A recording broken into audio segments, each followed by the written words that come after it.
a todos y a todos. Bienvenidos al panel de los trabajadores de la salud y una propuesta para la pospandemia. Tengo la alegría de presentar a la doctora Liliana Alfaya, secretaria adjunta de la delegación PAMI, médica clínica y muchas otras cosas más que van a ser de soporte a todo lo que nos va a contar. Y a mis compañeros, el magíster Sergio Rovira, que participa en la mesa de salud del grupo de profesionales de la Secretaría de Profesionales de Seccional Capital, y a la licenciada y candidata al doctorado Silvina Ceballos, secretaria de capacitación de la delegación Garrahan. Mi nombre es Andrea Induni, voy a coordinar el panel que propusimos. Soy magíster en políticas públicas y secretaria coordinadora de profesionales de la salud de la Delegación Salud.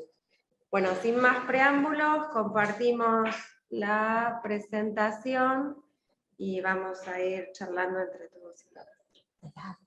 Bueno, buenas tardes, muchas gracias a todos. La verdad que cuando pensamos en la pandemia, de la cual todavía no hemos salido, pero cuando en sus comienzos se presentó, nos interpeló a todos en el mundo, a nuestro país como sociedad, y también a las organizaciones que representamos a los trabajadores. ¿Qué se hacía? ¿Qué rol teníamos? ¿Y cómo hacíamos para vincularnos con lo que a la gente le estaba ocurriendo en una situación inédita de la cual no teníamos ninguna experiencia contemporánea, como lo que significaba una pandemia mundial?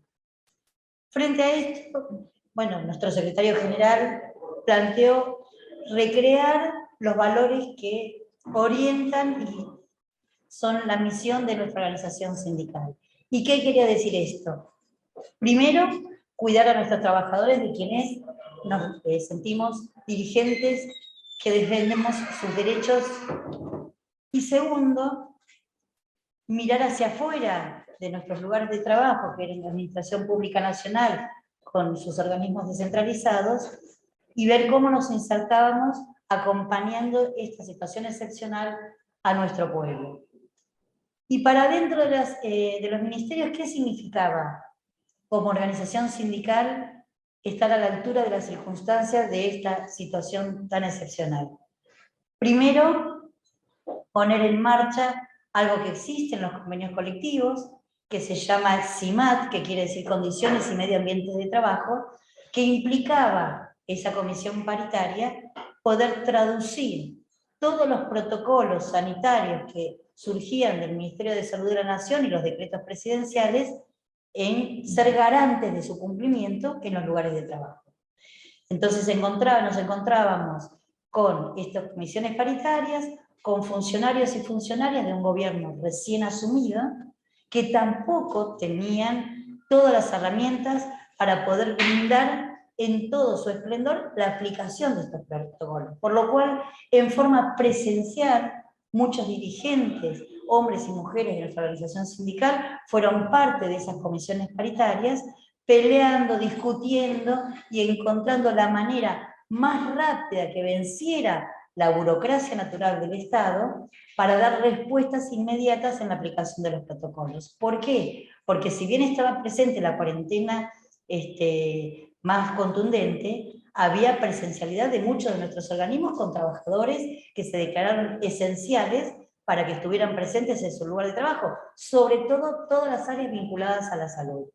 Entonces, ¿cómo hacíamos, si no era también presencial, discutir, incluso en los hospitales públicos nacionales que están en la órbita de acción sindical nuestra, cómo se aplicaban esos protocolos, cómo se garantizaban las guardias y los servicios con una cantidad menor de personal, porque aún declarados esenciales, muchos eran, hombres y mujeres, pacientes de riesgo, aparte de trabajadores, que estaban exceptuados por los propios protocolos para concurrir presencialmente por esta gran posibilidad de contagiarse.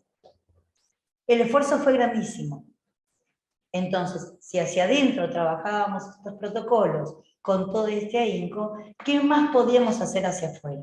Recordemos que en la primera etapa no había vacunas, pero sí se comenzó, no solo a través de la CGT, que es la confederación en la cual nosotros nos reconocemos, integramos y comparte nuestro secretario general Andrés Rodríguez su conducción como secretario adjunto, que pone a disposición toda la hotelería sindical de ese momento para poder hacer los aislamientos o preventivos de pacientes asintomáticos que no alcanzaba esta estructura sanitaria que teníamos para poder abarcar a todas esas acciones de cuidado.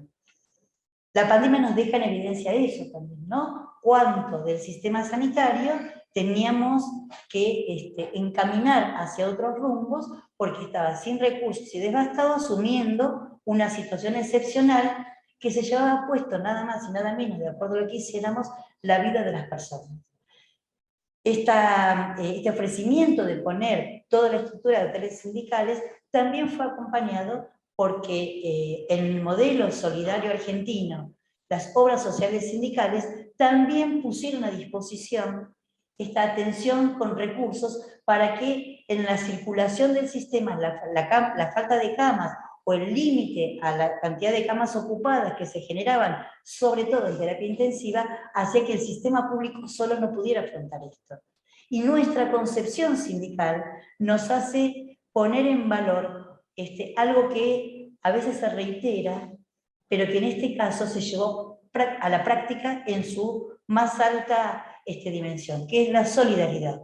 Sentirnos parte de un pueblo que estaba atravesando esto nos obligaba o nos puso en el desafío de voluntariamente poner a disposición no solo los hoteles, no solo la obra social que administramos nosotros, en el caso de la Unión Personal Civil de la Nación, que es la obra social de Unión Personal, sino también acompañar otras acciones que se generaron en los territorios que permitían, pásalo vos, que yo voy a hablar y no voy a pasar, que nos permitían acompañar activamente esa búsqueda puerta a puerta de casos que podían no tener acceso, no tener información, tener síntomas y no asociarlos a la situación que estábamos atravesando por el COVID. Y entonces voluntariamente se registraron hacia adentro de la organización cientos de compañeras y compañeros, desde delegados de bases hasta dirigentes de alto rango sindical, para salir a cumplir y acompañar solidariamente en esa tarea del puerta a puerta para brindar información, como nos enseñó en nuestro faro sanitario el doctor Ramón Carrillo, de la detección precoz, dar información de educación para la salud y poder tener acciones de contención y en el caso que lo requieran de atención para esas recorridas que se hacían en el territorio. La organización sindical brindó todo el equipamiento de protección. De los 530 compañeras y compañeros que participaron en sus inicios del plan Detectar, esta organización sindical no ha tenido ni un caso de COVID que se haya contagiado durante esa acción sindical. La protección de quienes participábamos fue de alta exigencia, más de lo que se requería y se recomendaba en ese momento, incluso por la Organización Mundial de la Salud. ¿Y por qué? Porque lo que pretendemos cuidar hacia afuera debemos cuidarlo hacia dentro de la organización. Y esta consigna se cumplió en alta expectativa. Estuvimos en el conurbano, en 5 distritos del conurbano bonaerense, durante todo el periodo que empezó a detectar, hasta el mes de diciembre, que empiezan a llegar las primeras vacunas. Y entonces ahí nuevamente, a través de todas estas comisiones paritarias que se creaban del cuidado de la salud de los trabajadores y las trabajadoras, el primer pedido sindical fue que se vacunen las personas que se declararon esenciales, que están cumpliendo un servicio público para poder garantizar la seguridad y la salud de esas compañeras y compañeros que estaban dando el servicio que la población requería en una manera diferente, con menos cantidad de personas presenciales, pero que no podíamos poner en riesgo que no tuvieran respuestas quienes las necesitaban en las áreas de salud. Y de los entes descentralizados, tanto el PAMI como la ANSES, fueron parte también de este pedido. A estas primeras vacunas que llegaron, nosotros en forma paralela la organización realizó capacitaciones por Zoom. ¿Para qué? Para que todos aquellos compañeros y compañeras, profesionales o no, pudiéramos acompañar también el proceso de vacunación en el territorio de los distritos de la provincia de Buenos Aires. ¿Y qué quería decir esto?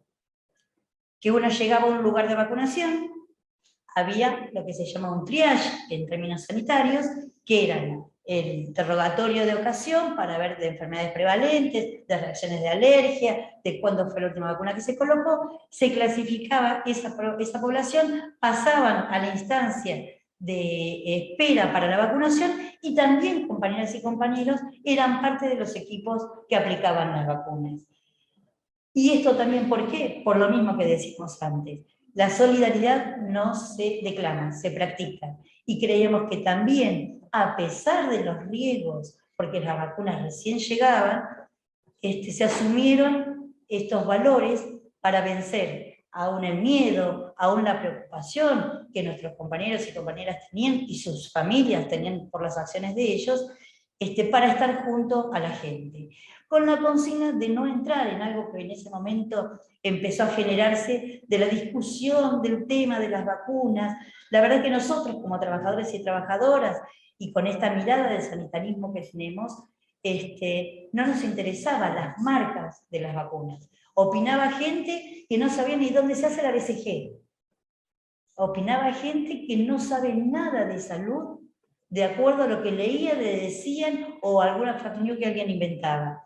Y para nosotros, el negocio de la población y nuestro negocio sindical era vacunémonos. Con lo que venga, lo que haya. Es mejor una vacuna que no tener ninguna. Y la realidad con los meses lo fue demostrando. Se disminuyó con la vacunación la tasa no solo de enfermedad, sino de mortalidad.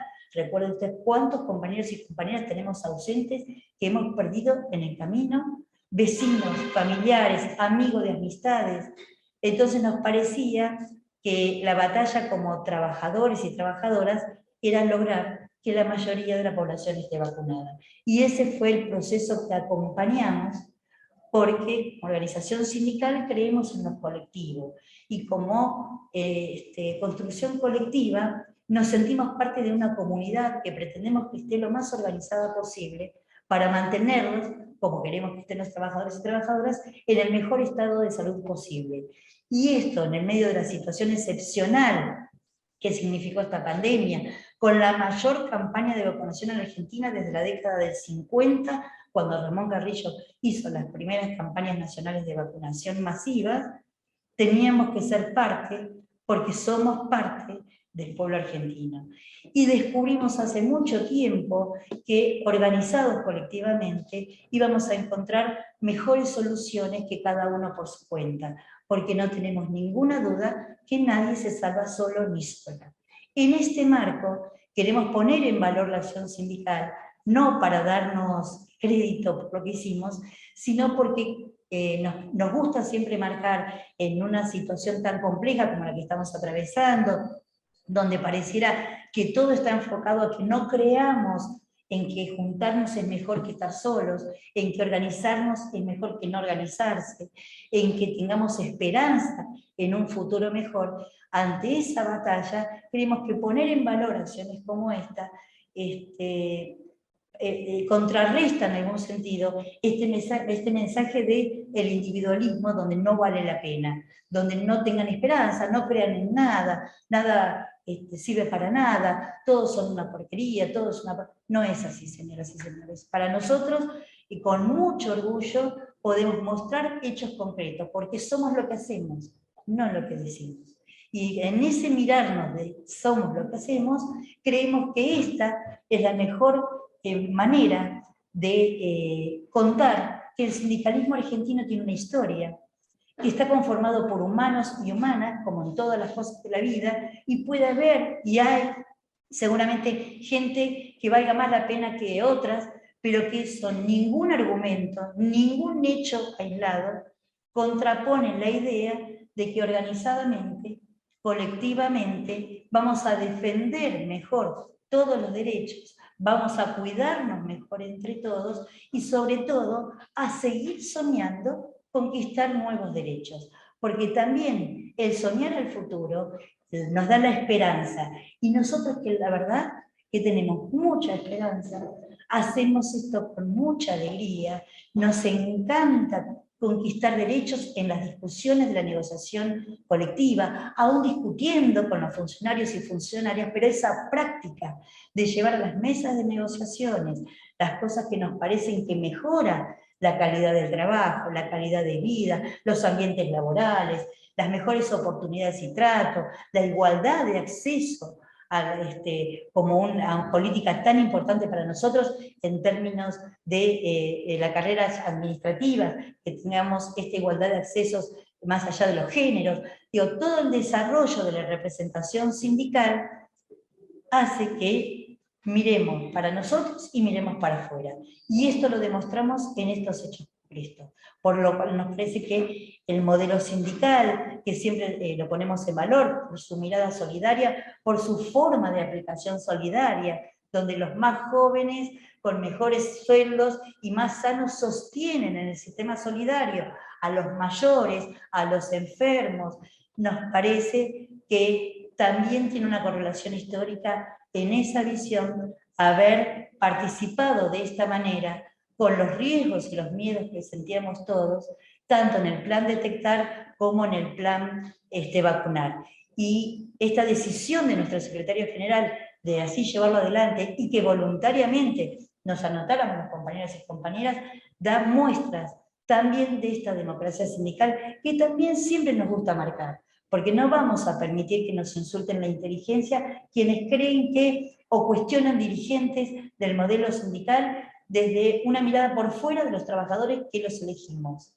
La verdad que respétennos. Nosotros somos personas humanas. Tenemos un ejercicio democrático de elección que nos enorgullece. Esto cada 2 años se realiza en el caso de nuestra organización y cada 4 años a nivel nacional, por lo cual, si habría dificultades que no las hay, las vamos a solucionar los propios trabajadores que le damos vida a las organizaciones sindicales. Así que lo ponemos en valor, queremos que esta pseudo discusión de estos valores y de la mirada del prestigio o no del movimiento obrero es parte de lo que queremos discutir, de queremos ponerlo en la mesa, porque no vamos a ceder a los que pretenden imponer un discurso o una creencia y una sensación en la sociedad de que nada vale la pena construir entre todos. Nosotros creemos que sí, tenemos la alegría para hacerlo, la fuerza, la convicción, la estructura sindical y un secretario general que va en ese sentido, que es Andrés Rodríguez. Así que, bueno, queríamos que tomen conocimiento de estas acciones y que sigamos siempre con esperanza de que hay un futuro que vamos a construir entre todos y todas que es mejor, y seguir soñando para conquistar nuevos derechos. Bueno, buenas tardes, mi nombre es Silvina, soy licenciada en enfermería, trabajo en el Hospital Garrahan desde hace 22 años, soy docente de enfermería del ciclo de complementación curricular convenio UPCN-UBA, y bueno, y en una escuela terciaria. La idea era también presentar un poquito cómo se contextualizó todo el espectro político dentro de la pandemia en la enfermería dentro del hospital. Nosotros tenemos un hospital que fue inaugurado el 25 de agosto del 87, cumplió 35 años. Acá tengo yo. Es un hospital de alta complejidad, sí, referente en Argentina y hasta en Latinoamérica, porque hay convenios internacionales donde se realizan derivaciones de países limítrofes al hospital, para algunos trasplantes, por ejemplo, donde países nos hacen trasplantes. Y por el otro lado, brinda servicios a niños de 0 a 15 años, ¿sí? A nivel de referencia en la Argentina. Desde su fundación, sí, en el hospital, desde la fundación del hospital, UPCN fue tratando de crecer en relación, no solamente a sus afiliados, sino también en relación al crecimiento de los trabajadores dentro del ámbito hospitalario. Dicho esto, nosotros tenemos una carrera que en principio en el 2006 fue un esbozo, que comenzó primero con una carrera de enfermería, donde se considera a la enfermería dentro del ámbito profesional, en el tramo profesional, y después en el 2009 esa carrera se expresó para todo el hospital como una carrera hospitalaria, donde hay diferentes tramos, niveles, ¿sí? Y subniveles. Actualmente, sí, nosotros en el hospital estamos desarrollando el ciclo de complementación curricular, que es un convenio UPCN-UBA, que fue una iniciativa desde la UPCN, ¿sí? Para poder llegar al título de grado de los profesionales del hospital, y aún también de otros organismos que vienen a cursar al hospital. Nosotros pensamos que todos estos logros, o sea, no son solamente desde lo gremial, sino también son el crecimiento de los trabajadores a los que nosotros representamos. Su crecimiento hace a nuestro crecimiento.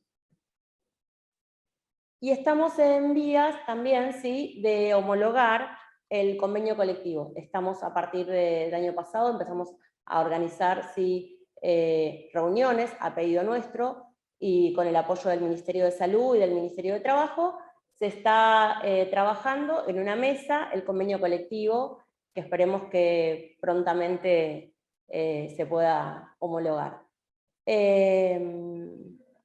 Bien. Esto ya lo... Bien. Ah, no, estamos yendo para atrás. Ahí está. Ahí va. Bien. Nosotros pensamos, como todos, que el recurso más importante que tiene una organización precisamente son sus trabajadores. En este sentido, la pandemia nos presentó un desafío, ¿sí?, en relación a cómo acompañar a esos trabajadores desde la virtualidad, ¿sí?, y en muchos casos desde el teletrabajo. Nosotros somos un hospital y obviamente que seguimos prestando servicios las 24 horas, los 365 días del año a pesar de la pandemia, pero por el otro lado teníamos personal administrativo, ¿sí?, de otras áreas que no eran asistenciales de la atención directa al paciente, que sí tuvieron teletrabajo. Entonces, el desafío era cómo poder acceder a esos trabajadores y cómo acompañar en esta situación de extrema vulnerabilidad, porque como trabajadores de salud teníamos una doble vulnerabilidad, que no solamente éramos, ¿sí?, el primer frente en relación a la pandemia en el hospital, sino también que éramos la persona que volvía a nuestros domicilios después de haber estado expuesto dentro de un hospital precisamente al virus. Entonces, cómo acompañar ese proceso con los compañeros fue bastante difícil, y cómo hacer para que esos compañeros, como decía Lili, tuvieran todas las precauciones y todas las protecciones adecuadas en relación a lo que se iba resolviendo sobre la marcha, porque el Ministerio de Salud y la OMS tenían muchas contradicciones en los principios de que si se usaba barbijo, que si no se usaba, que si era de contacto, que si era respiratorio. Entonces, en ese acompañamiento a los trabajadores estuvimos muy presentes en los sectores, y por el otro lado también solicitamos la creación de un comité de crisis. Este comité de crisis tenía representantes gremiales y representantes del Consejo de Administración, que fue bastante resolutivo en un montón de cosas, porque precisamente teníamos que ahorrar toda la burocracia, porque las cosas eran de horas o de situaciones que se iban cambiando, resoluciones que se iban surgiendo a nivel nacional, a nivel internacional, y no podíamos esperar, ¿sí?, o burocratizar esas decisiones. Entonces había que hacer compras, ¿sí?, de elementos de protección personal, que algunos eran importados, había que esperar su llegada, con todo el acompañamiento de los trabajadores en relación a esto, que si bien nosotros somos un hospital de alta complejidad y tenemos muchos recursos, ¿sí?, materiales, también había que solicitar compras y todo eso, y todo esto hacía que los trabajadores tuvieran cierta incertidumbre en relación a su protección, si era la adecuada o no, si eran los N95, si eran los barbijos comunes. Muchas veces nos plantearon situaciones en los servicios con falta de materiales, que en realidad no eran falta de materiales, era falta de administración de algunos jefes, y estuvimos presentes ahí también.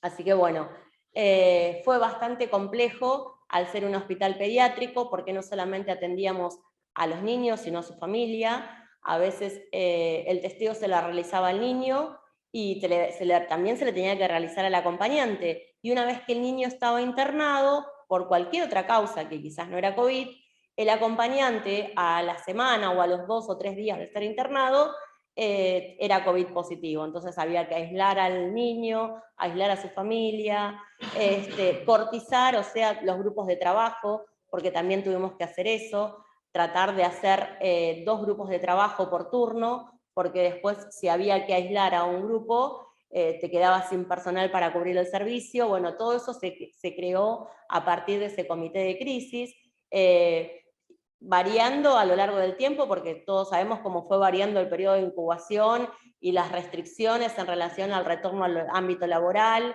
Así que bueno, era todo el tiempo revisar normas, revisar resoluciones, las disposiciones de la OMS a nivel internacional.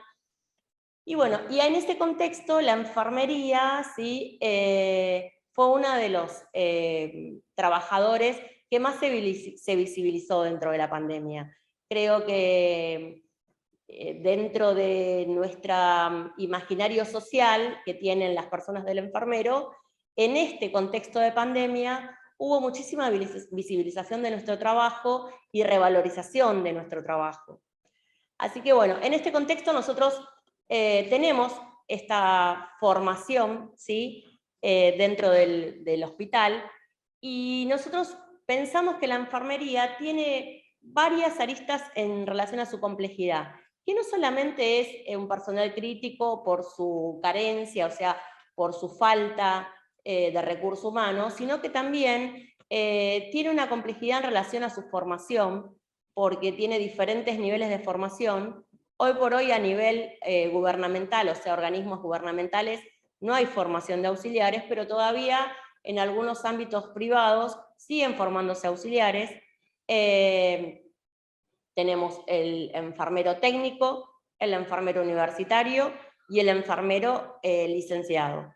En relación a esto, sí, obviamente el título de grado es licenciatura en enfermería, y es el que está incluido dentro de nuestra carrera profesional, precisamente el licenciado.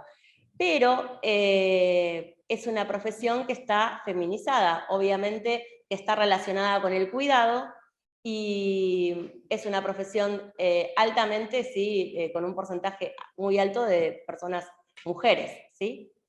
Por el otro lado, cabe destacar que nosotros, o sea, estamos dentro de un hospital donde rige el modelo médico hegemónico, ¿sí? Que son hombres.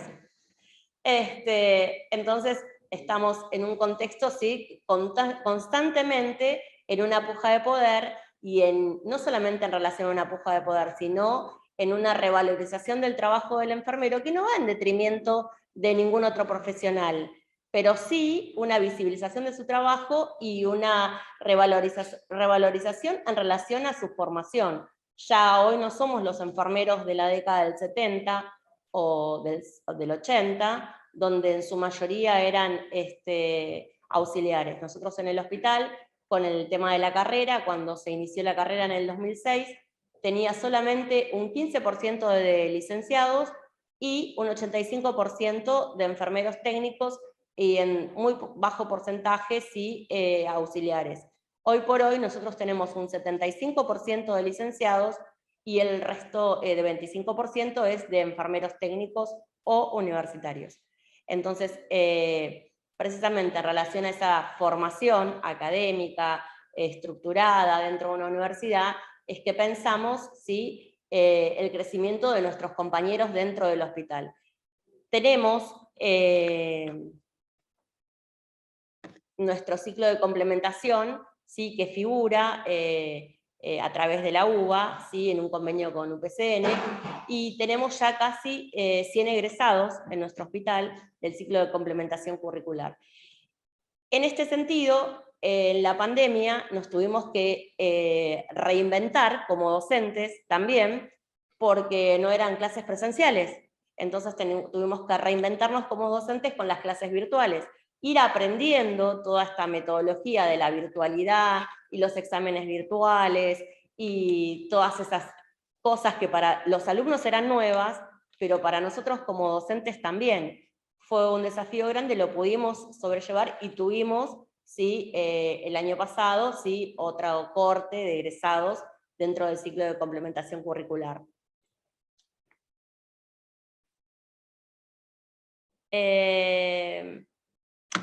Un desafío pendiente quizás para la enfermería en general, no dentro del hospital, es ser incluida dentro de la carrera, ¿sí? De los profesionales de la salud.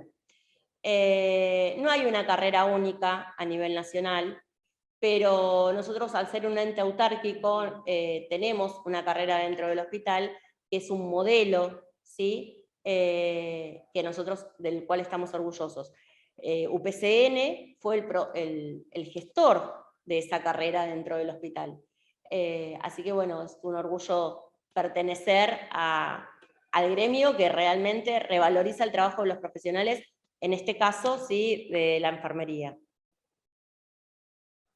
Bien, nuestra estructura está organizada, como les decía hoy, por tramos, ¿sí? Los tramos es el conjunto de trabajadores cuyas tareas pueden reunirse en una misma tipología, ¿sí? Logística, asistencial, administrativos, profesionales, técnicos, y después a su vez está conformada por niveles, ¿sí? Estos niveles están determinados por letras y los subniveles por números.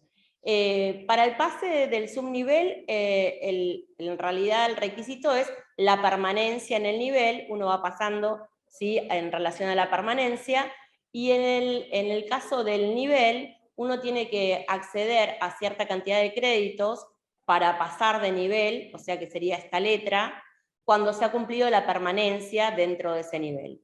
Obviamente que también tiene una evaluación de desempeño, ¿sí? Y las capacitaciones correspondientes, que algunas son transversales, ¿sí? Y algunas son propias de cada tramo. Bien, esto es un poquito lo que ya les decía. Bien, acá estamos. Nosotros tenemos también, dentro de la pandemia, nosotros seguimos incluyendo profesionales dentro del hospital. También se tuvo que reinventar la selección del personal en relación a la virtualidad. Por ejemplo, enviar los currículums, ¿sí? Vía mail, validación de la identidad por el RENAPER, los concursos a través de documentos digitalizados, y por el otro lado, ¿sí? El ingreso de ese personal hizo, ¿sí? Que se pudieran sostener ciertas actividades, como en este caso nosotros ingresamos 130 enfermeros, ¿sí? En el año 2020, en el comienzo de la pandemia, entre licenciados y profesionales.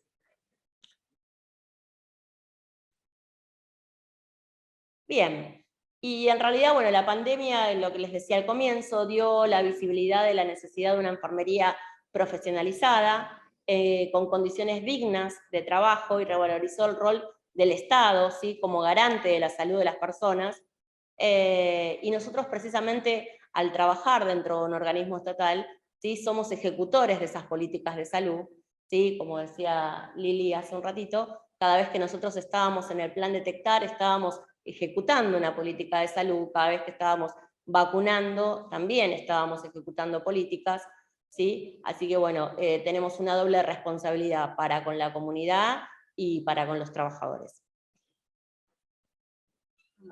Muchísimas gracias. Bueno, algunos de ustedes se preguntarán, aunque muchos son compañeros y compañeras, ¿por qué contamos todo esto? ¿No? Uno no es que somos el japonés que se quedó en la selva aferrado a la pandemia. Necesitamos una línea de base. Si nosotros hablamos de ser actores y ejecutores de las políticas públicas, y como dice Oxlack, que creo que está en otra aula en este momento, la burocracia es lo que hace y nosotros somos la burocracia, necesitamos tener una línea de base que genere políticas coherentes y convergentes. Si no, son todos esfuerzos mal aprovechados. Y como trabajadores y trabajadoras de la salud, venimos hablando de eso, lo tenemos claro, lo sufrimos, y tenemos respuesta y propuesta para que eso cambie. Hace un tiempo se viene hablando de la integración del sistema de salud, quizás vienen, no sé, distintos proyectos. Había un chiste de Mafalda que decía que era la composición tema la vaca. Se han escrito ríos de tinta de esto. Si uno lo pone en el Google, te salen un montón de cosas. Hace años que venimos hablándolo y no se llega a concretar. Y nosotros tenemos un par de cosas para decir esto, pero bueno, primero queríamos hablar y sentar precedentes sobre lo que fue la acción sindical en la pandemia, plantear desde un lugar que es un baluarte de salud pública, como es el Hospital Garrahan, cómo se trabajó, y ahora nuestra propuesta que responde a distintas cosas que fuimos charlando hace bastantes años en el grupo de salud de la Secretaría. Por supuesto que la base de esto siempre es Ramón Carrillo, que es un gran olvidado, no solo por su militancia peronista, sino que cuando uno va a la página de la OPS y busca referentes, te hablan de 11 faros en salud pública, y a él no lo nombran. O sea, es increíble cómo se lo saltean, no entendí por qué, pero bueno. Él y Evita, sin desmerecer, bueno, yo tengo que decir que no lo sé, Omar. Él y Evita, sin desmerecer la tarea de los higienistas, que hicieron grandes avances en salud pública, decían, si no dignificamos la tarea y apoyamos la lucha obrera, esto no tiene asidero. Su gestión fue absolutamente impresionante, fue un avanzado a su tiempo y es un gran olvidado. Y cuando a nosotros nos vienen a traer propuestas enlatadas o desde afuera, tenemos que acordarnos de dónde venimos, porque esto está, y como hablábamos quizás en otras charlas o en otros paneles que se dieron en este mismo congreso, estos fierros quedan, estos fierros están, quizás hay que reacondicionar cosas, por supuesto, pero esto está, los hospitales estuvieron, los institutos, laboratorios, centros de diagnóstico. Bueno, acá habíamos resumido un poco, pero está en el trabajo para que lo lean detalladamente. Los logros del plan quinquenal, la educación sanitaria, las campañas de vacunación, se eliminó el tema del tifus, la brucelosis, la sífilis, el Chagas, la tuberculosis. Fue impresionante lo que logró este buen hombre. Claro, y hay cuestiones que sí se dan y son quizás muy como patognomónicas, como clásicas y características del sistema de salud. La fragmentación y la segmentación. Hay fragmentación, siempre hablamos del subsector público, privado, de la seguridad social, pero a veces está fragmentado hacia adentro, y eso influye en el financiamiento, y eso a veces uno lo vive, porque es un sector en el cual prevalece el pluriempleo de sus trabajadores y trabajadoras. Consideramos que no es casual la fragmentación y la segmentación, que hay intereses económicos espurios, que va a haber que darle batalla. Se superponen, hoy justamente cuando veníamos para acá contaban, sí, en tal obra social el teléfono no funciona para que pidas turno cuando venís desde Morón, no te vas a venir acá presencial a Capital o al centro a pedir un turno, te atendés en el hospital público y no lo pagás. Cuando hubo que empezar a pagar esta consulta por el SAMO, por un sistema en el cual se pagaba, empezó a andar el teléfono de la obra social. Bueno, hubo un proceso de descentralización de los sistemas a partir del consenso de Washington, eso nos acordamos todos, se pasaron las jurisdicciones, el tema es la cuestión del financiamiento. Siempre es clave el financiamiento, porque si no, no va a haber ejecución de programas. Nosotros consideramos que tiene que haber una fuerte para la integración del sistema de salud, ¿no? Sin responder a ciertas propuestas partidarias que favorezcan a tal o cual sector y tratando de que todos los actores se puedan sumar a esto y sin que se avance sobre las obras sociales sindicales, porque ese es un riesgo que nosotros no podemos permitir. ni como sindicalistas, ni como, claro, ni como trabajadores, no lo podemos permitir, porque sabemos, y fuimos testigos hace muy poquito, de lo importante que son las obras sociales sindicales para nosotros. ¿Que hay cosas para mejorar? Seguramente, muchísimas. El sistema no es perfecto, es perfectible. Bueno, entonces necesitamos fortalecer, para que el Ministerio de Salud, en su capacidad de rectoría, no sea una cáscara vacía, el COFESA, que es el Consejo Federal de Salud. Entonces, ir hacia este modelo único con gobernanza y rectoría y gestión.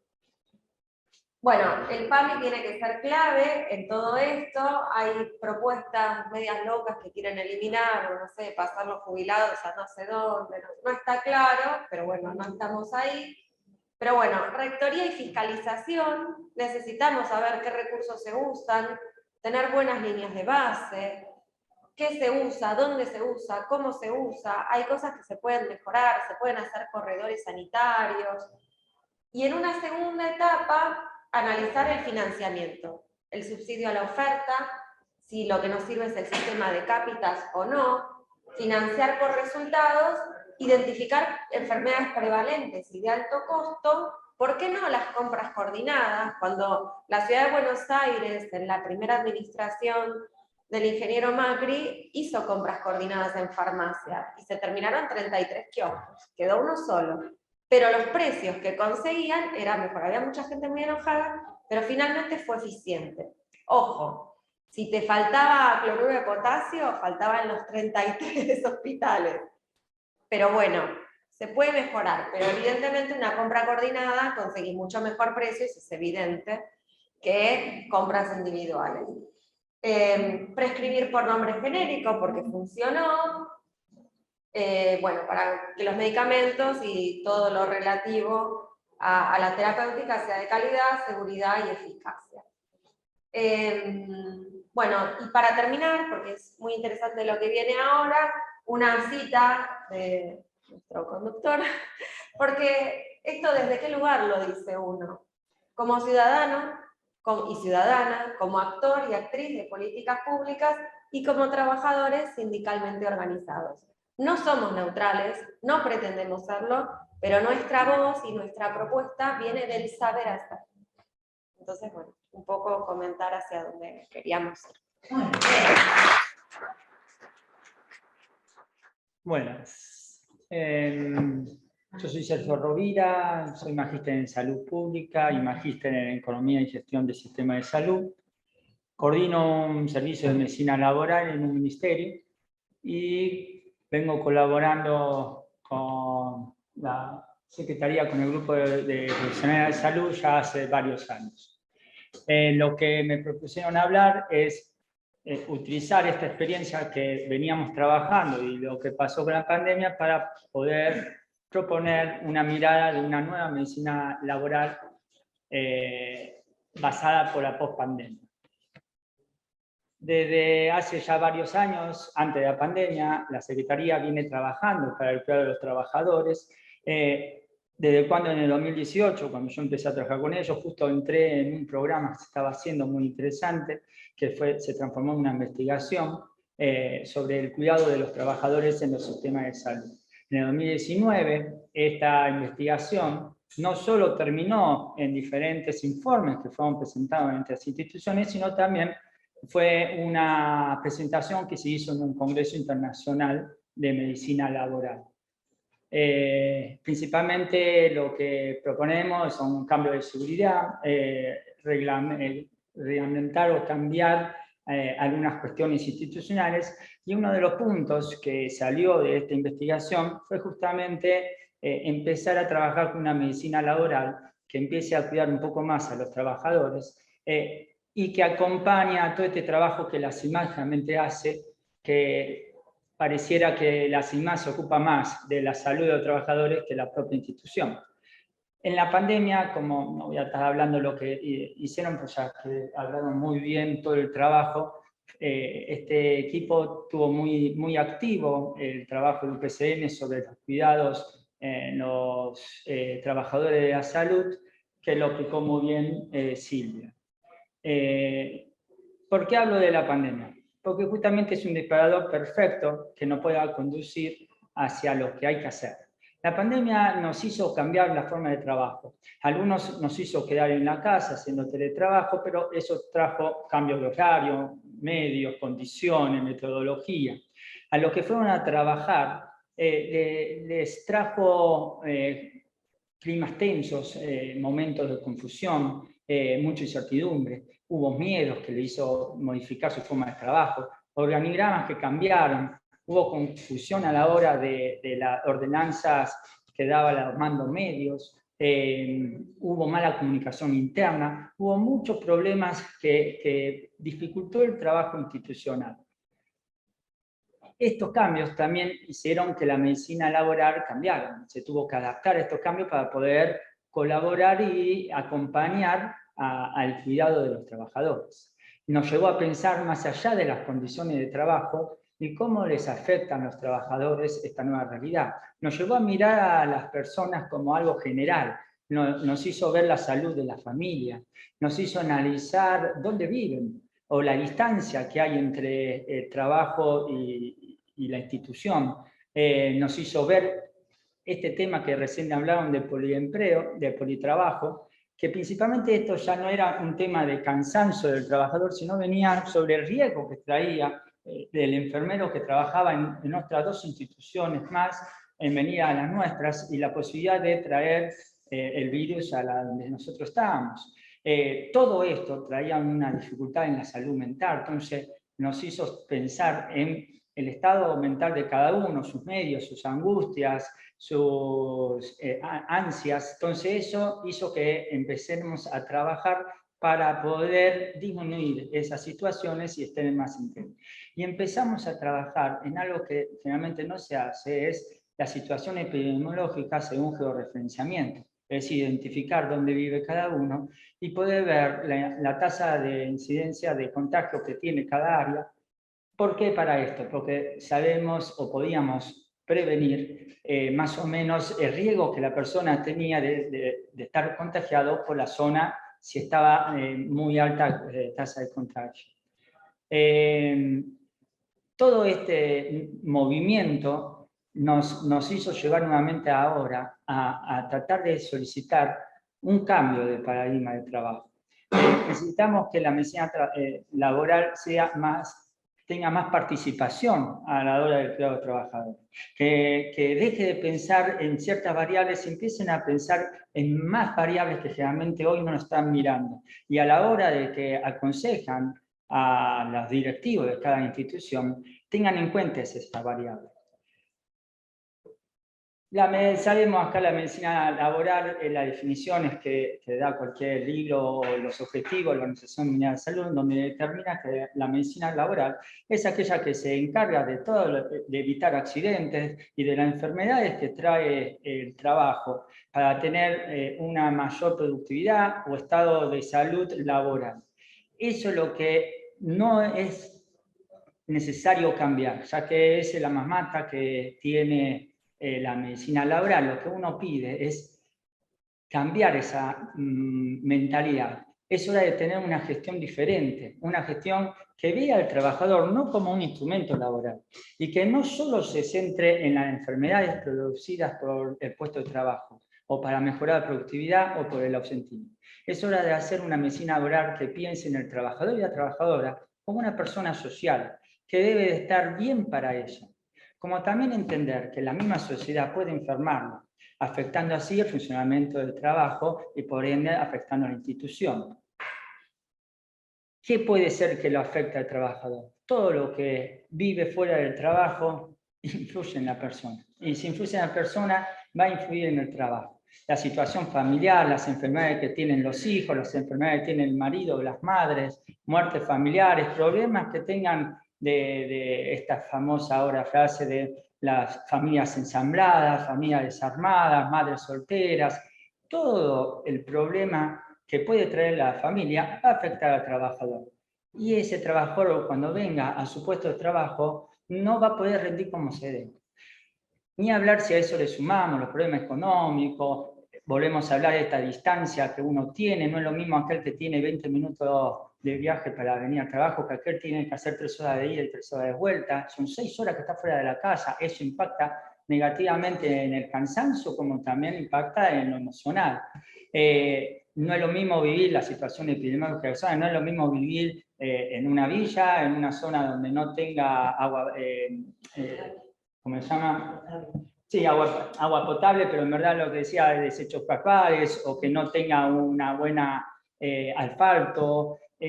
No es lo mismo vivir en una zona segura que una zona donde permanentemente hay inseguridad y robo. Todo eso va a afectar a la salud mental de los trabajadores. Y si no pensamos a entender que todo eso afecta al trabajador y tenemos que trabajar con todo eso para que pueda estar inserto en el trabajo, en su puesto de trabajo y pueda disfrutar del trabajo, no estamos haciendo el trabajo que corresponde.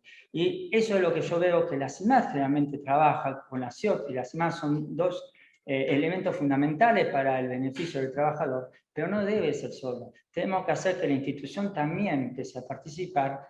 Y no, yo no digo que recursos humanos, yo digo que debe ser desde la medicina laboral. Por eso es necesario realizar un cambio en la medicina laboral. Tenemos que empezar a trabajar en una medicina laboral basada en la evidencia, sustentada por estadística intrainstitucional, basada en el valor principalmente, para realizar acciones preventivas reales a la problemática de cada trabajador y trabajador, y así dejar de intervenir en forma general y se interviene en forma individual. Es necesario además que la medicina laboral se base en la experiencia del paciente. Esto nos va a llegar a hacer que la medicina laboral empiece a mejorar la calidad de atención. ¿Por qué? Porque vamos a aprender de lo que trabajamos con ellos para poder mejorar y tener un mejor seguimiento. El cambio durante la pandemia hay que aprovechar. ¿Por qué? Porque justamente en la pandemia muchos servicios de medicina laboral así trabajaron. Entonces, tenemos que tratar de ahora adaptarlo y normalizarlo para que lo que viene, para que sigamos trabajando de esa manera. Es importante en estos momentos de transición principalmente, donde estamos en una época de pandemia, pospandemia, endemia, y no está muy claro en dónde estamos. Sí estamos claros que hoy tenemos un montón de virus girando, que tenemos el COVID, que tenemos muchas infecciones respiratorias, que tenemos gastroenterocolitis, por lo menos donde yo estoy, un montón de casos, y principalmente un gran problema que dejó en salud mental a los trabajadores. Por eso la medicina laboral no solo se debe de centrar en las condiciones de trabajo del trabajador, o evaluar si está bien o no para entrar a trabajar.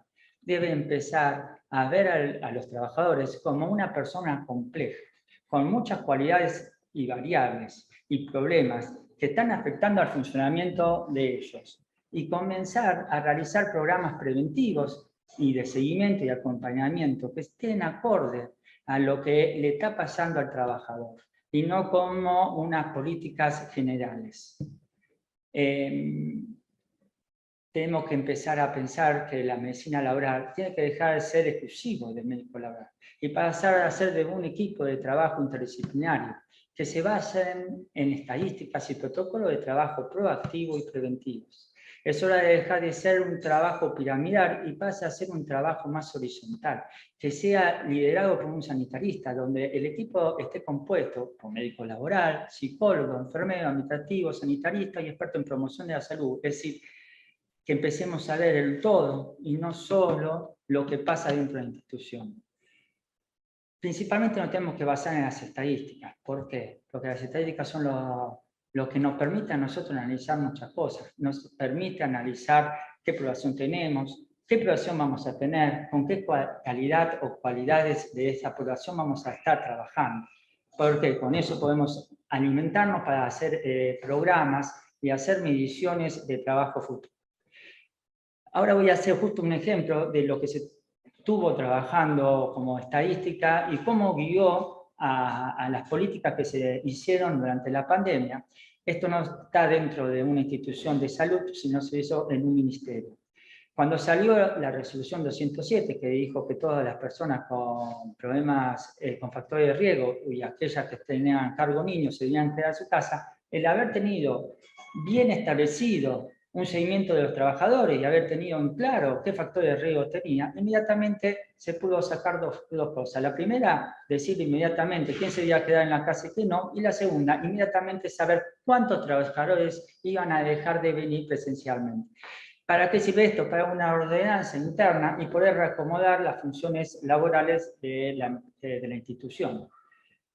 Otro ejemplo es lo que estamos hablando de dónde vive. Hacer un georreferenciamiento de dónde vive nos puede llevar a tener datos importantes. Principalmente pasó cuando teníamos que empezar a retomar el puesto de trabajo, entonces empezamos a analizar en dónde vivía la mayoría de la gente. ¿Por qué? Porque con esto podíamos saber quién podía venir o no, porque lo que se estaba recomendando es que solo los que vivían cerca podían venir. Se recomendaba ir caminando y sin usar transporte público. Por eso este georreferenciamiento inmediatamente te podía detectar y podía determinar cuánta gente iba a venir a trabajar para establecer los protocolos internos a aquellos que venían. Ni hablar que podemos analizar la distancia que cada uno de ellos tenía de viaje para poder identificar realmente quién podía venir y quién no. Este georreferenciamiento también no fue utilizado al comienzo del 2020, ya que no solo tuvimos el COVID en el 2020, sino además tuvimos el dengue, momento complicado que tuvimos, y que encima estábamos encerrados en nuestras viviendas y sin poder hacer grandes medidas preventivas. Entonces, tenemos el georreferenciamiento y tener la comparación con lo que estaba pasando, en este caso estoy haciendo el ejemplo del gobierno de ciudad, de dónde más había casos, nos ayuda a nosotros a dar más información a esos lugares y estar más atento a los síntomas y signos que cada uno tenía para poder orientarlo mejor. La estadística también te puede llevar a analizar lo que uno hizo durante 2 años de trabajo y poder decir si se trabajó bien o no y si tuvo coherencia con lo que fue pasando, con la institución, lo que fue pasando a nivel nacional. Estos son los 4 módulos que más o menos se trabajaron, que era el acompañamiento, era prevención de violencia de género, cuidado de los trabajadores que volvían a trabajar y el seguimiento de los que tenían efectos post-COVID. El verde, que es el módulo 2, justamente, ¿por qué se ve entre marzo y julio lo más grande y después decae? Porque justo fue el momento más crítico de encierro y fue donde más tuvimos que trabajar para estar alerta en que en estas casas, y se llamaba a 450 personas, principalmente se llamaba a todas las mujeres, y a otros para saber si las condiciones de vivencia con la pareja era correcta o incorrecta durante todos esos meses. Una vez que se volvió a abrir y empezó a funcionar el salir y el volver a trabajo, fue que decayó y aparecieron los otros, que es el azul, el seguimiento de los casos, que está relacionado con la cantidad de casos que hubo que atender, ya sea familiares, positivos o sospechosos. Están relacionados y esto a vos te lleva a poder analizar y poder ver si se funcionó bien o no, porque con esto podemos sacar elementos fundamentales para una próxima acción, que espero que no sea una pandemia. Bueno, en conclusión, las estadísticas son fundamentales. Como dice Orle, la buena medicina clínica siempre mezclará el arte de la incertidumbre con la ciencia de la probabilidad. Es decir, la estadística en la medicina es fundamental. Es más, en el ámbito de la medicina es fundamental para mejorar la práctica médica y asistencial. Así, por ejemplo, en el ámbito de la epidemiología, de la salud pública, de la medicina basada en evidencia, los procedimientos estadísticos se han convertido en elementos indispensables para su desarrollo y aplicación.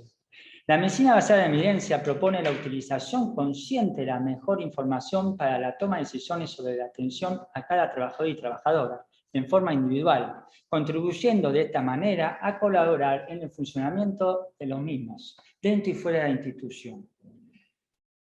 Además, la estadística nos sirve para el tablero control, que como todos saben, con esto nosotros podemos, como hice recién con los módulos, uno puede evaluar si lo que uno se está implementando tiene impacto positivo o negativo y si estamos funcionando para donde queremos. Bueno, todo esto, la estadística, el tablero control, las acciones y demás, nos llevan a trabajar pensando en una mejor calidad de atención del usuario, mediante una medicina basada en la experiencia del paciente y así lograr una mejor atención a los mismos. Esto nos permite culminar trabajando con el modelo de la medicina basada en el valor, que es lo que yo quería decir. ¿Qué es el modelo basado en valor? Es un proceso entendido como la búsqueda de la salud y no el tratamiento de la enfermedad, que está basado en las guías clínicas, en el costo de efectividad, darle continuidad a la atención y determinar resultados relevantes para el paciente o los trabajadores.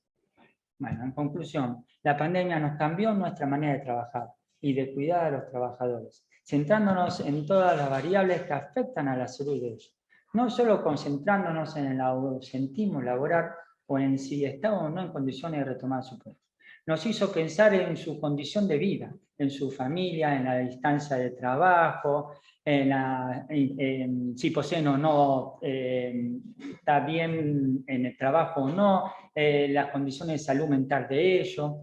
Es necesario cambiar la metodología de trabajo de la medicina laboral para ampliar sus variables de vigilancia, trabajo y actuación, para poder anticiparnos de los problemas que pueden ocurrir y tener elementos fuertes para intervenir en las problemáticas y conflictos que vayan apareciendo.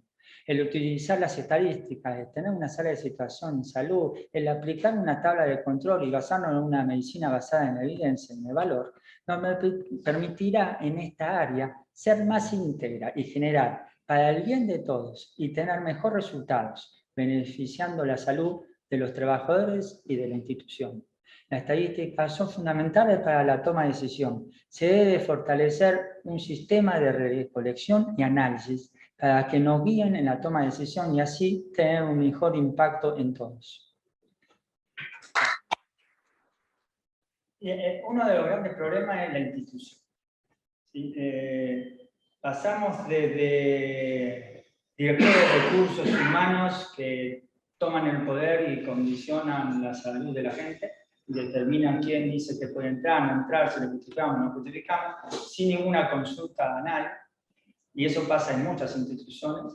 En las instituciones de salud ni siquiera le dan, porque no le dan el permiso, porque no creo que no le tendrían que dar permiso, sino le tendrían que exigir que empiecen a participar. Entonces, uno de los grandes problemas es la parte interinstitucional y la problemática que tienen los directores en creer que ellos son los que deciden en la salud de la gente. Y también equivocado, ¿no? Bien, ¿y cómo vos decís que esta mirada se puede lograr si cambiamos fundamentalmente la dirección de lo que es? O sea, por ejemplo, nosotros en el área del laburo, el director no era un médico. O sea, ya no te digo que era un sanitarista. No, bueno, no era médico. Yo estoy haciendo... Yo te cuento un caso. A mí me pasó un compañero afiliado nuestro que había tenido una ACV, que estaba en una situación muy complicada por la cual no podía ir a laborar, y claro, el médico pone el diagnóstico, pero no pone que no puede ir a trabajar, y naturalmente no lo pone porque está diciendo que tiene una ACV con un... Y cae de suyo. Lo acompaño yo al compañero a hablar con el director porque nadie daba pie con bola, y el director dice, pero acá no me está diciendo cuántos días voy a tener que darle. Es así. Mira, Por yo eso no- un poco el planteo de eso.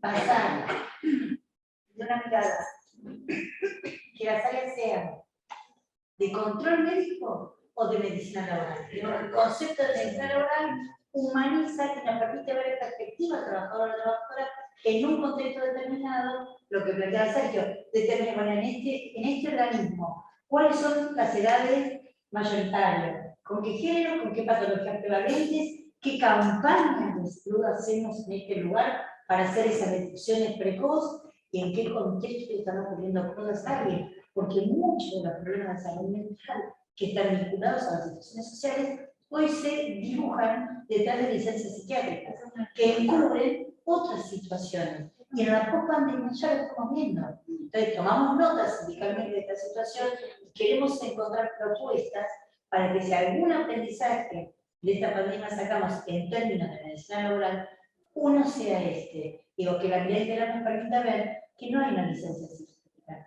Ese compañero está afectado, o esa compañera, porque estuvo solo, porque perdió un familiar, porque no habló con nadie, porque los ataques de pánico lo invadieron por primera vez en su vida. Digo, ¿qué es lo que está pasando? Y pensamos en este equilibrio de medicina laboral. Mira, hay muchas instituciones que compañeros de UPCN trabajaron un montón para acompañar al trabajador. Y la medicina laboral no llamó a nadie. Pasaron 5 meses sin llamar a nadie, porque consideraba el médico que el médico laboral es trabajo en la institución y que no es en la casa. Y la discusión era, pero hoy está trabajando en la casa, ¿cómo no vas allá? Y no llamaban. Y si no fuera por el acompañamiento de los delegados, que fue excelente, no me han llegado. Entonces, digamos, son cambios estructurales, pero lamentablemente es el pensamiento institucional que encima hoy sigue exigiendo que solo el médico diga si puede justificarle 10 días, 5 días o no le justificamos nada. Exige eso, pero no es el médico es el que no quiere. Después podemos discutir si no quiere. El problema es que la institución exige eso. ¿Cómo va a exigir eso? ¿Cómo le pagamos a un médico que algunos nos pagan muy bien, otros con unas letras muy altas, solo para exigir que hagamos certificado del certificado? Porque en realidad me está trayendo el certificado del médico. Si yo te pago para certificar el certificado, lo hacemos cualquiera. Entonces, ¿dónde está la diferencia? Pero el problema también pasa, es que tenemos que pensar que la única verdad la tiene el médico. Yo he visto CIMAC que han sido excelentes trabajadas por no médicos, que son los compañeros de CIMAC. El protocolo de mi institución, también yo estuve presente, no soy médico, yo estuve presente, pero el trabajo, codo a codo, que soy el compañero, el delegado que estaba relacionado conmigo, y trabajamos 1 mes y medio leyendo un montón de protocolos, leyendo un montón de cosas para crear un excelente protocolo. ¿Por qué tiene que ser el médico el único que tenga la verdad? El conocimiento hoy, por suerte, circula, el conocimiento está. Lo que sí estamos de acuerdo, que no cualquiera, uno de recursos humanos, que tiene una licenciatura y lo pusieron porque Dios lo puso ahí, no puede estar tomando la decisión de si el trabajador puede volver o no volver.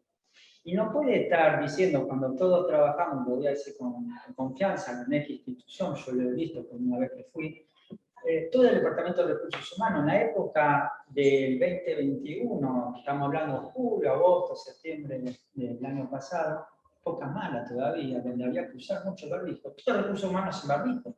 Y puede decir, pero por el amor de Dios, sos el que tenés que dar el ejemplo y no lo das. Entonces, ¿y dónde está el médico? Y el médico está conmigo porque no le da bola. Bueno, esas son cosas que no pueden pasar. Entonces hay que trabajar sobre la estructura. Hay que empezar a trabajar y empezar a decir cómo tiene que ser la estructura. Que no dependa, como estábamos hablando hace un rato, justo antes de empezar la conferencia, que no dependa del director que está, que el que quiere, después se va y el que viene no le interesa. Entonces, no, tiene que ser una estructura fija, que ya tiene que estar establecida. Que tiene que haber una continuidad y que no tenemos que andar rotando a los trabajadores que estén ahí solo porque me gustan o no me gustan. Bueno, eso sí estaría bueno pelear, porque es necesario. No puede caer todo el cuidado de los trabajadores en la semana, porque así tiene un montón de problemas de trabajar también para estar defendiendo a los trabajadores. Si no, la institución ¿qué hace? Tiene que colaborar la institución. Bueno, eso es un trabajo que sí es interesante que empecemos a hacer. Y para que no solo los trabajadores pongan el cuerpo. Gracias. Muchas gracias. Quiero hacer una pregunta, Sí, claro. digamos. Por ahí al principio no me quedaba muy claro si ustedes ya esto lo tenían predeterminado como un nuevo modelo, desde la CIMAC para que se vaya justamente a la conformación o el trabajo que tiene que hacer medicina laboral.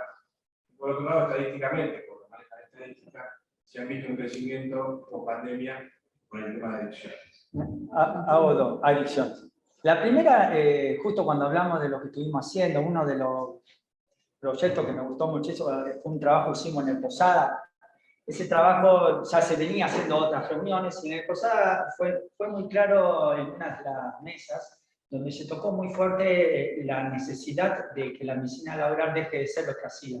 Y lamentablemente lo nombro, Posada, porque fue un ejemplo donde el médico del Posada no atendía, ni siquiera recibía el certificado. La persona deja el certificado en la mesa, el enfermero se la lleva, él certificado y le devuelve el papel. Entonces, ni siquiera teníamos para, ni siquiera lo ve. Bueno, entonces, exacto. Entonces, ¿qué podemos decir? Y fue desde ahí donde se empezó a trabajar muy fuerte esta idea de la modificación. De ahí llegó esta investigación que después lo presentamos en este Congreso Internacional de Medicina Laboral, un congreso muy interesante en la Academia de Medicina, que Lili fue el profesor de la que habló. Y veníamos muy fuertes con este tema, lo que pasa es que después bueno, vino la pandemia y cambió todo y se cortó ese trabajo. Y digamos, con esto lo que estamos haciendo es retomar ese trabajo que nos quedó en el 2019. Pero sí, se viene pensando, no sé si estructurado así, porque hay que debatirlo como uno puede ser y pensar. Pero de mis años de medicina laboral, mi propuesta es esta, sí, estoy convencido que va por ahí. Y el tema de estadística, está todo por arriba. Es decir, este año se esperaba un montón de enfermedades respiratorias, y fue tremenda la cantidad de enfermedades respiratorias, a veces causadas por todas estas enfermedades que estábamos diciendo que hay, pero muchas veces quedaban con muchas secuelas la gente por COVID. Aunque hayan tenido la Omicron, lamentablemente quedaron afectados. Y yo he tenido casos de gente que tuvo ya dos veces este año COVID, y si le sumamos la que tuvo antes, ya tuvo 3 veces COVID. Entonces, vamos a esperar una complicación en su respiración. Pero también le ha traído problemas en la salud mental a ellos, porque ahora tienen miedo, se enferman. Y encima luchamos con lo que tienen miedo, con lo que no tienen. Entonces vos decís, tenés trabajadores con miedo porque se enfermaron, o compañeros se murieron, y después vos tenés directores que no les importa nada y van sin barbijo. Entonces, eso no ayuda mucho y trae más consecuencias. Entonces, gente volvió a fumar, están tomando. Sí, no hay buenos datos en nada, es decir, ni siquiera acá, donde vos veas, no hay buenos datos. Hay datos sí de que aumentaron el consumo de psicofármacos. Eso sí. Sí, Peje, por favor. Yo quería destacar lo acertado de lo que se daba la comunidad enfermera alrededor del tema del modelo médico hegemónico. Lo que me parece que es una construcción social que entre todos tenemos que revertir. Y en relación a esta cuestión de cómo denunciar el tema de salud mental, y alrededor de la cuestión de la laboral, también me parecía necesario recordar que, por ejemplo, con muchos compañeros que realizamos el detectar, muchos estuvimos en la calle, etcétera, etcétera. Ahora, una gran cantidad de compañeros que por otro tipo de razones no podían acompañarnos a poner el cuerpo en la calle, pero pusieron el oído, el seguimiento telefónico de los terribles tragedias y casos que vamos detectando nosotros en la calle.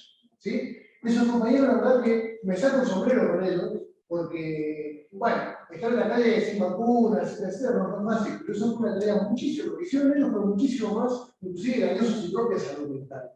Porque tenés que contener gente sin herramientas solamente con la solidaridad, y así le brindaba la organización, y desde sus líneas telefónicas hacían lo que podían para articular todo lo que los compañeros que estaban del otro lado de la línea necesitaban. Y a esos compañeros tampoco se les hizo ningún seguimiento sobre su salud mental de hacer semejante tarea para la cual ninguno se estaba preparado, y yo creo que lo hicieron muy bien. Seguramente han tenido costos en su propia salud mental. Y ahí los tienen siguen trabajando igual y nadie se ha conectado con ellos de ninguna manera. Me parece que también habla de un modelo médico en el cual, si lo dejamos exclusivamente en manos de algunos médicos que están formados de una forma que yo creo que es nociva para la profesión de salud, que está amarrada a la enfermedad, vamos mal. Creo que si queremos recuperar alguna experiencia positiva de toda la tragedia de la pandemia, creo que tenemos que empezar a pensar que los que estamos alrededor de esta cuestión tenemos que pararnos sobre el tema de la salud y que todos tenemos algo para decir, para discutir. Me parece que la responsabilidad de los compañeros que tienen, a su vez, responsabilidades de gobierno y la necesidad laboral, tienen que empezar a incorporar este tipo de prácticas y de cuestionamiento hacia su propia práctica. Por eso saludo este tipo de espacios y sobre todo esta preocupación, porque la pandemia fue una desgracia que supuestamente está terminando de pasar, pero las causas por las cuales llegamos a la pandemia siguen incógnitas. ¿Sí? Entonces, creo que vamos a tener que seguir como organización tratando de ajustar las previstas para que ese tipo de cosas se corrijan. Sí, absolutamente. No, en realidad, bueno, me parece que lo que planteó el Peje es como para quedarse pensando en eso. Yo, escuchando un poco de lo que estaban hablando antes, pensaba en la importancia también de ampliar la visión, estoy volviendo un poco atrás, ampliar la visión en los conocimientos de medicina laboral, una perspectiva para el abordaje de las problemáticas que se encuadran como problemas psiquiátricos, evidencias psiquiátricas, me parece que hay un tema que un poco ustedes lo tocaron, el tema del estrés, del burnout, las distintas manifestaciones, y lo relaciono con otro tema que viene por otras causas, pero que pega, que es el de la violencia laboral. Porque tanto el estrés, el burnout como la violencia laboral tienen manifestaciones físicas que generalmente pasan por certificados como, no sé, estaba descompuesto, le dolía la cabeza, le bajó la presión, que son certificaciones aisladas que no te dicen nada. Pero que, por ejemplo, en los casos, claro, en los casos de los compañeros o compañeras que sufren violencia laboral o violencia, que hasta puede ser doméstica, eso sostenido en el tiempo, cuando vos, y esto lo plantea la revisión jurídica, yo de los certificados médicos, uno puede armar una estructura para armar evidencia de un cuadro que demuestra, por ejemplo, una situación de hostigamiento.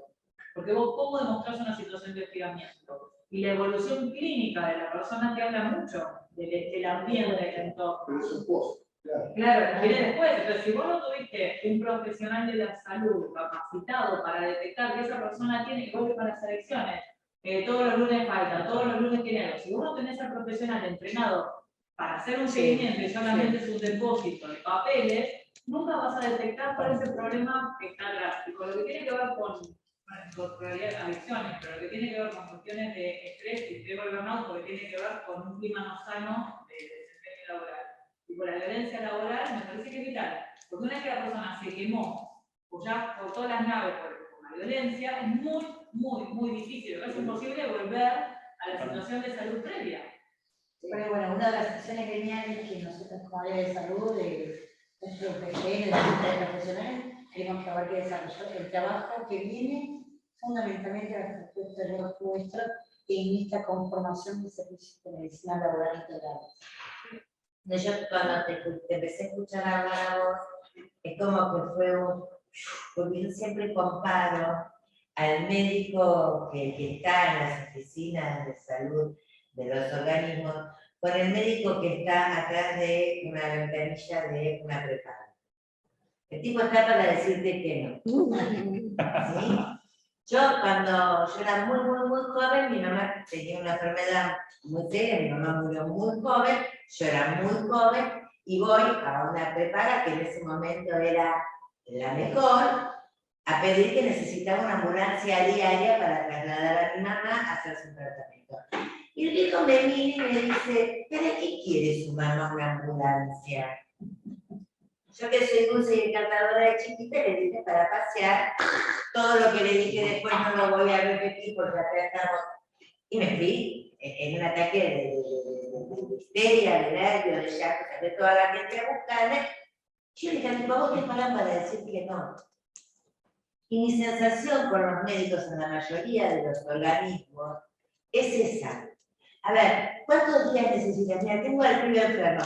Ah, no, pero te doy 2 días. Pero el pibe sigue con moco, no lo quiero mandar al Cali. Ah, no, pero por eso te corresponde 2 días. Porque hice 2 días. No, pero además mira la tablita. Ya, por eso te digo, si el médico sigue con moco, va a contactar al resto del país, se va a tomar más el tiempo. 2 días.